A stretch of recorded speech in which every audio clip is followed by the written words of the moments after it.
Hi అండి, అందరికీ నమస్కారం. నేను మీ సాయి. అసలు ఏం జరుగుతుందండి? అసలు ఏమనుకుంటున్నారు మీ అందరూ?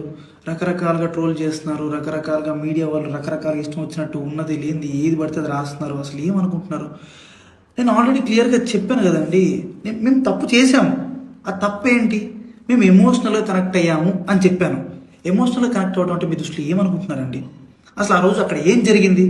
మీకు తెలిసిన 10% మాత్రమే, 90% మీకు తెలియదు. ఆ రోజు ఏం జరిగిందో మీ అందరి ముందు నేను పెట్టబోతున్నాను. ఆ రోజు మార్నింగ్ నాకు షూట్ ఉంది. ఎర్లీ మార్నింగ్ 5:30 కల్లా మేము లొకేషన్ కి స్టార్ట్ అయిపోతాం. నేను 4:15కి నా రూమ్ లో లేచాను. ఆ టైంకి అసిస్టెంట్ అనే అతను నా వాష్రూమ్ లో ఉండటం జరిగింది. నేనేం చేశాను?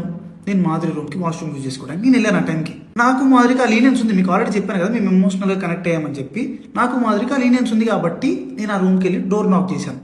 ఆమె రూమ్ డోర్ ఓపెన్ చేసింది.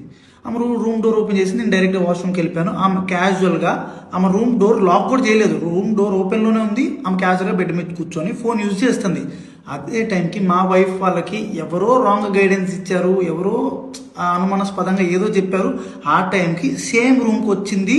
రూమ్ డోర్ ఓపెన్లోనే ఉంది. ఆ సిచ్యువేషన్లో మా వైఫ్ ఆవేశం వల్ల ఆమెకి ఇష్టం వచ్చింది చేసింది. అక్కడ ఆ సిచ్యువేషన్లో ఆమె ఇష్టం వచ్చింది చేస్తుందని చెప్పి నేను మాట్లాడే సిచ్యువేషన్లో కూడా లేను. ఆమె నేను ఏం మాట్లాడినా సరే ఆమె నాకు రివర్స్ అయిపోతుంది. అసలు స్కోప్ కూడా ఇవ్వట్లేదు, మాట్లాడే గ్యాప్ కూడా ఇవ్వట్లేదు. ఆమె ఆవేశంలో ఏదేదో చేస్తుంది. ఆమె అనుకున్న రకరకాల వీడియోలు తీస్తున్నారు, రకరకాలుగా బూతులు. మా వైఫ్ కి ప్రీవియస్ గానే నా మీద చాలా అనుమానం ఉంది. అక్కడికి వచ్చే టైంకి ఆ సిచ్యువేషన్ ఇదంతా చూసేటప్పటికి ఆమె అనుమానం నిజమైంది అని ఆమె అనుకుంది. ఈలోపు ఆ వెనకున్న వ్యక్తులు ఎవరైతే ఉన్నారో ఆ విషయాలని అతను ఎవరో నాకు కూడా తెలియదు. వెనకున్న వ్యక్తులు అసభ్యకరంగా మాట్లాడటం నేను అప్పటికి ఆమెకు చెప్తున్నాను, ఆపుతున్నాను. గొడవలు కాదు, కొట్టుకోకండి, కూర్చొని మాట్లాడుకుందాం అని క్లియర్ గా నా భార్యకి నేను సంజాయిషి చెప్పడానికి ట్రై చేస్తున్నా కూడా ఆమె వినే పరిస్థితిలో లేదు.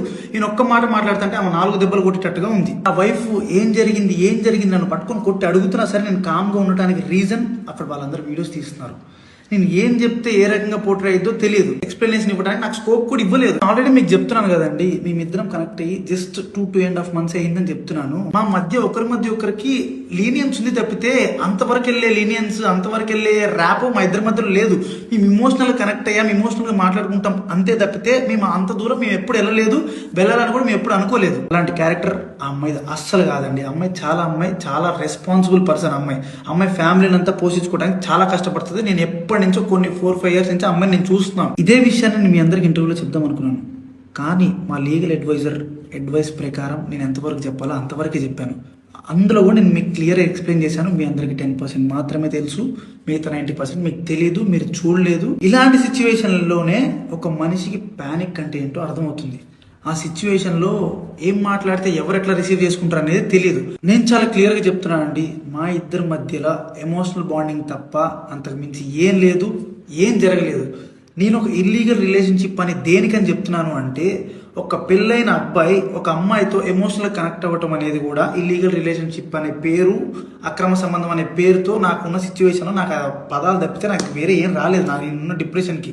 అమ్మ మాధురి, నీకు నా తరపు నుంచి, నా భార్య తరపు నుంచి, నా భార్య వెనుకున్న వాళ్ళ తరపు నుంచి నీకు క్షమాపణ కోరుకుంటున్నాను. నీకు సారీ, ప్లీజ్ అర్థం చేసుకో, ప్లీజ్. వాళ్ళకి ఏం తెలియకుండా వాళ్ళ నోటికి వచ్చినట్టు మాట్లాడినందుకు, వాళ్ళు వీడియో అప్లోడ్ చేసినందుకు, నీ మీద చేసుకున్నందుకు నేనైతే సారీ చెప్తున్నాను. సారీ. నీకు జరిగిన నష్టానికి మీరు ఏ శిక్ష చేసినా నేను అనుభవించడానికి రెడీగా ఉన్నాను. సో ఇంకా మీడియా పీపుల్ అందరికీ అండ్ మీమర్స్కి, ఇన్ఫ్లుయెన్సర్స్కి, ఇన్స్టా వాడుతున్న ఎవరెవరో కూడా రియాక్ట్ అయిన వాళ్ళందరికీ ఇంతటితో ఆపేయండి ప్లీజ్. మా లైఫ్ చాలా డిస్టర్బెన్స్ అయిపోయింది మీ వలన. ప్లీజ్ ఇంతటితో ఆపేయండి. పదే చెప్తున్నా, మేము చేసిన తప్పు ఎమోషనల్గా కనెక్ట్ అవ్వటం. ఆ ఒక్కటి తప్పు వల్లనే మీరు రకరకాలుగా పోర్ట్రే చేశారు, రకరకాలుగా జనాల్లో కన్వే చేసేసారు. ఇంతటితో ఆపేయండి ప్లీజ్.